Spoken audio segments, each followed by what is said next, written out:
Finally done. Now this old house is ready to welcome its new owner. Hopefully the new tenant won't get too attached to it. I'm Susan, a real estate agent, but all the houses I deal with are old properties rumoured to be haunted. Why? Because we're not after rental commissions. What we really want is the deposit money from unlucky tenants. Tenants who can't handle the ghosts I personally create to scare them away. I'm absolutely confident about this scam. This old house has stood for over 70 years and is decorated in a Gothic style. Despite surviving a fire, the house remains mostly intact. This time, the tenant has paid a hefty amount to rent the entire mansion. So I've meticulously prepared everything to welcome my special guest, and I'm hoping he'll flee from this mansion soon enough. My client this time was a man named Paul. He was pretty young, but his way of dressing was, well, a bit odd. He carefully inspected the house, and while he was at it, I quietly observed him too.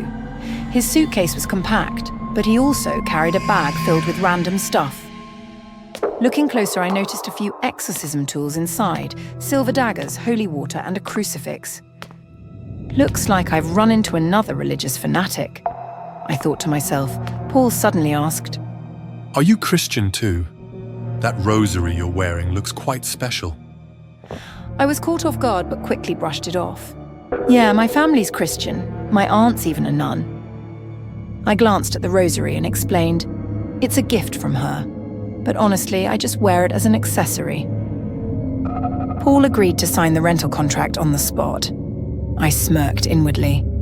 Looks like this deal is going to be a smooth one. Before Paul moved in, I secretly installed hidden cameras around the house to monitor his every move and plan my scare tactics. Watching Paul sleep soundly, I smiled with excitement and began my first night of work. A terrifying scream startled Paul awake, making him look anxiously towards the window. At that moment, I vaguely saw his eyes light up.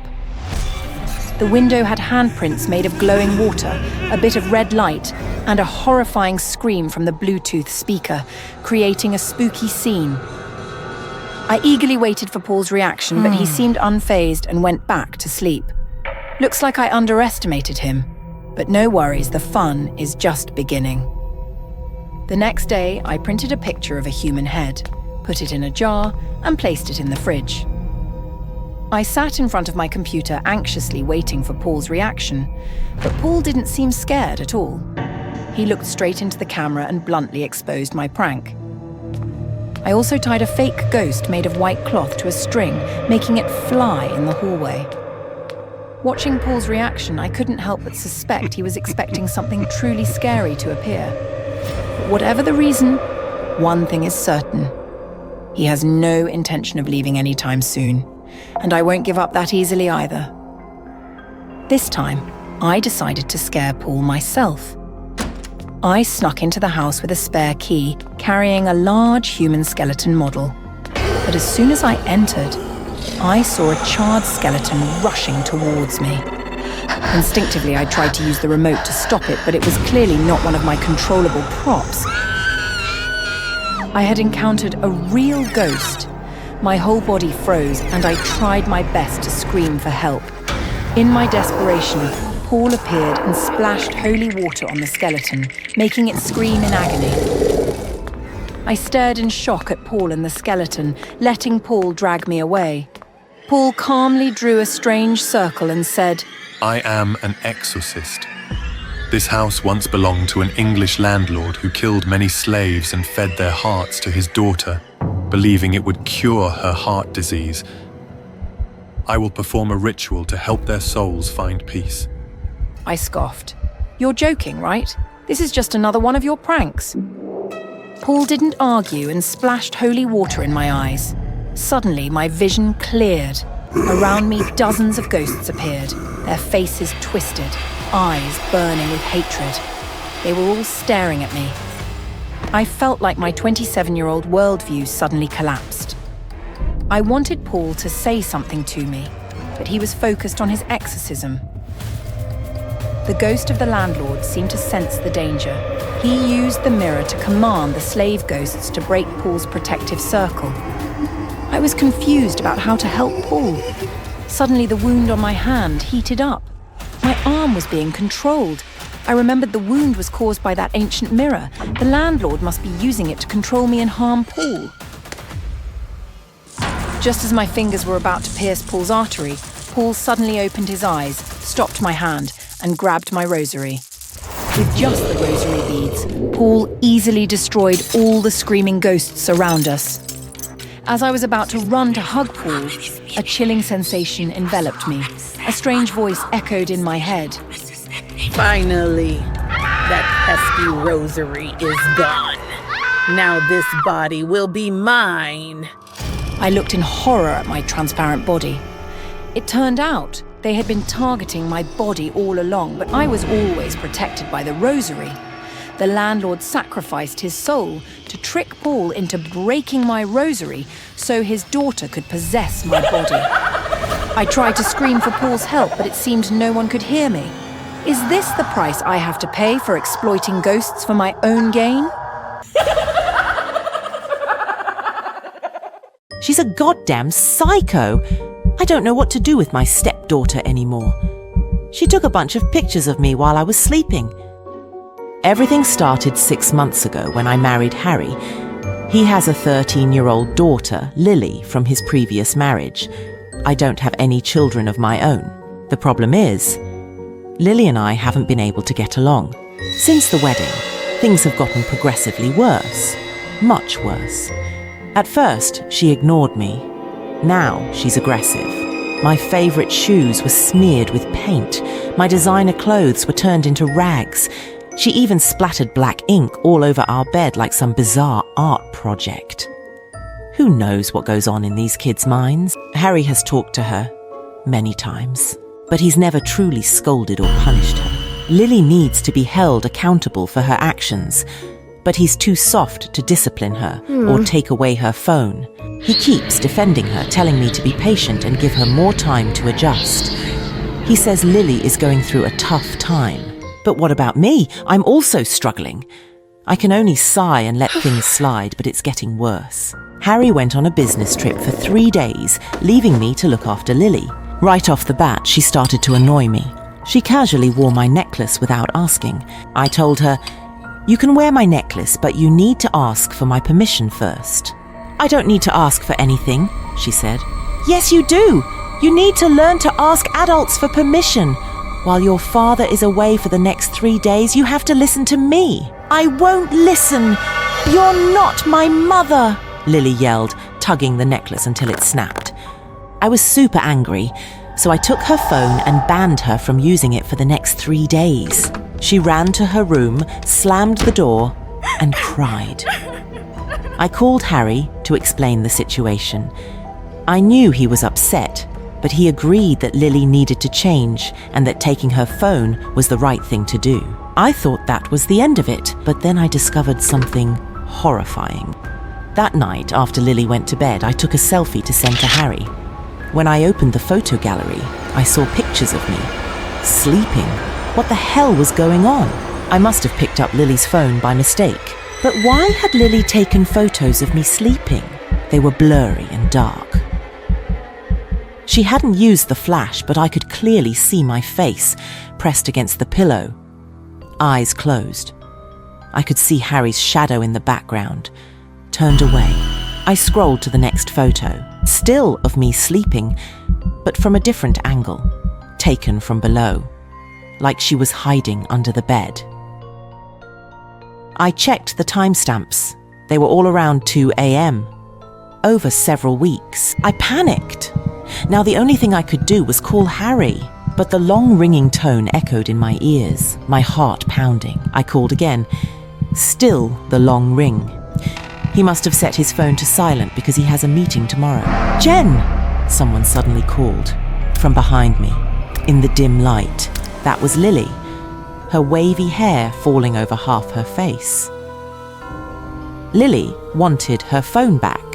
"Not tonight," I answered, my voice trembling and my heart racing. "But you can have it tomorrow."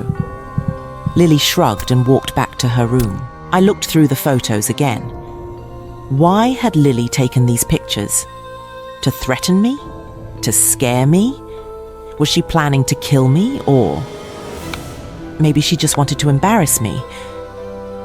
Maybe she planned to post them on TikTok or Instagram, but I looked awful, mouth open while I slept. Anyway, it wasn't the act of a psychopath. Lily was just a child. Still, that night, I locked my bedroom door. While waiting for Lily to finish school, I called Harry. He also thought Lily might have taken the pictures to post online or something, but Harry agreed with me that things had gone too far. He promised to talk to her when he returned from his trip. "Can I use my phone today?" Lily asked the moment she got in the car. "When you're really, really good, then I'll give it back, okay?" Tonight, I just needed to lock my bedroom door to be safe. She couldn't take pictures of me anymore. After talking to Harry, I felt much better, but what happened next made me regret it. That night, Lily was very well behaved. She thanked me for dinner, washed the dishes, and even folded the towels neatly. Although I didn't want to give her phone back, I wanted to reward her for her behavior. So I returned her phone. Suddenly, I woke up at 2:30 a.m. Everything was dark. I couldn't see anything except the faint glow from the nightstand lamp. I realized what had woken me up. A metallic sound. Click, click, coming from the door. Just as I got out of bed, the door burst open. Lily stood in the doorway, holding her phone and... Snap! "What do you think you're doing?" I shouted. Lily suddenly ran away. I jumped out of bed, chased her and demanded, "Hey, stop! Why are you taking pictures of me? Why?" Lily stopped, then slowly turned her head. "Dad doesn't believe me, so I took pictures." "What? What do you mean he doesn't believe you? About what?" Lily said nothing, handing me the phone. She swiped to the first photo of me taken in the dark, blurry and dim. Her finger pointed to the ceiling in the picture. "Look! Look at what? Just turn up the brightness!" I turned up the brightness.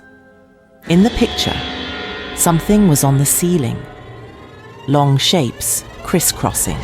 Lily swiped to the next picture and the next. It's like watching an old cartoon, each frame creating a movement. Something was reaching from the ceiling toward the bed, like a woman's arm. Dad didn't believe me when I showed him the pictures. He said he didn't see anything. He scolded me and said I read too many horror stories. So I showed my friends, but they didn't know either. My heart started to pound. I looked at the last photo, taken minutes ago, when I was sitting up in bed, shouting for Lily, and behind me was...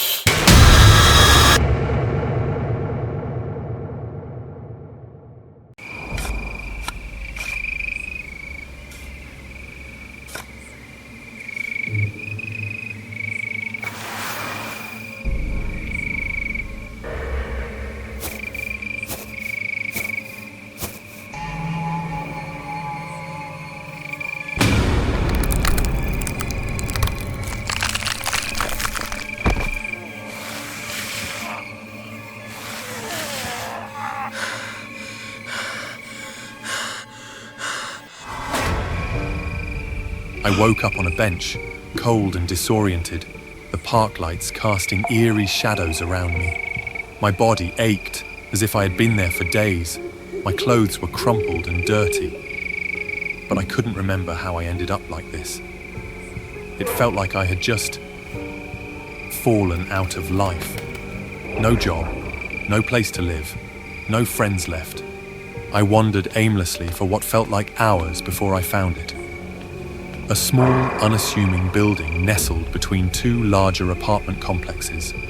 A simple sign in the window caught my attention. Room available, cheap rent.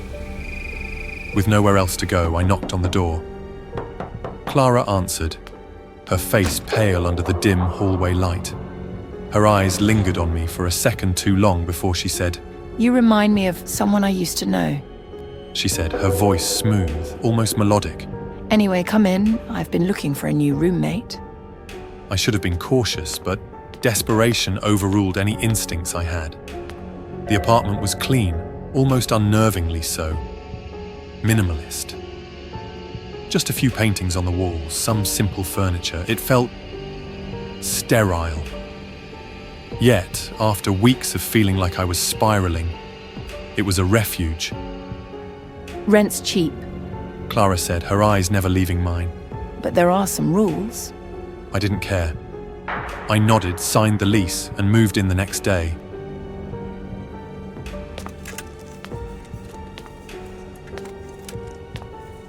The second day, I found a list of rules taped to the fridge. No guests after 1 a.m. Never go into Clara's room. Do not move or touch any of the paintings. The rules seemed odd, but nothing too out of the ordinary. Clara was quirky. Sure, but she was kind enough. She laughed easily, made dinner for us sometimes, and the place was quiet. Peaceful, but there was something off. An undercurrent of tension that I couldn't shake. Strange things started happening. One night I left a dish on the kitchen counter, and the next morning I found it tossed on my bed. Must have been the wind. Clara joked, but a smile didn't reach her eyes. Then a friend came over for tea. Within hours, he was violently ill, writhing on the floor of his own apartment. Clara shrugged it off, claiming it was just bad luck. But something gnawed at me, a growing suspicion that this wasn't coincidence. I decided to fight back in my own way. I invited a few friends over for a small gathering, ignoring her rule about guests after 1 a.m. Clara didn't say a word, just sat in the corner watching. By the end of the night, all my friends were convinced I was the problem, subtly manipulated by Clara's charm. They left, never speaking to me again. I became more isolated. I bought 2 birds to fill the silence. Julia and Clarice. Clara didn't seem to like them. Her eyes darkened every time she passed their cage. And then one day, I found the cage open. Blood and feathers were splattered on the floor. The birds gone. I snapped. I waited until Clara left the apartment one afternoon before I did the one thing I was explicitly told not to do. I entered her room. The air inside was thick, suffocating. Candles sat half-melted on the floor, surrounding books written in languages I couldn't read. And then I saw them. Drawings, dozens of them, pinned up across the walls. All of me. In each drawing, my eyes were charred black, my mouth filled with writhing insects, my body distorted in grotesque ways. My hands trembled as I stared at the images. What kind of sick game was she playing? The door creaked behind me. I turned to see Clara standing there, a smile slowly creeping across her face. I told you not to go in. She said softly, her tone gentle, but her eyes burning with something I couldn't place. We argued. I screamed at her, grabbed a lamp from the table and hurled it towards her head, but she didn't flinch. The lamp shattered against the wall. And I ran to the front door, desperate to escape. But it wouldn't open. No matter how hard I pulled, it wouldn't budge. It was like the apartment itself was keeping me trapped. Clara stepped closer. You still don't remember, do you? She whispered, her breath hot against my skin. You've been dead for months, Julius. I killed you, and every day you come back trying to escape this place. But you can't. You're stuck in this loop forever. Her words hit me like a freight train. Dead? No. I couldn't be. I backed away, my mind racing. Images began to flood my thoughts. The argument, the feeling of something piercing my chest, the cold darkness swallowing me whole. I was dead. Clara sighed, a look of weariness crossing her face. I don't know why you keep coming back, but you do, every time. Suddenly, pain exploded in the back of my head. The room spun as I collapsed to the floor, my vision dimming. In the final moments, I saw Clara standing over me, the broken lamp in her hand, blood dripping from it. My blood. She knelt down, her face inches from mine. You should have stayed out of my room.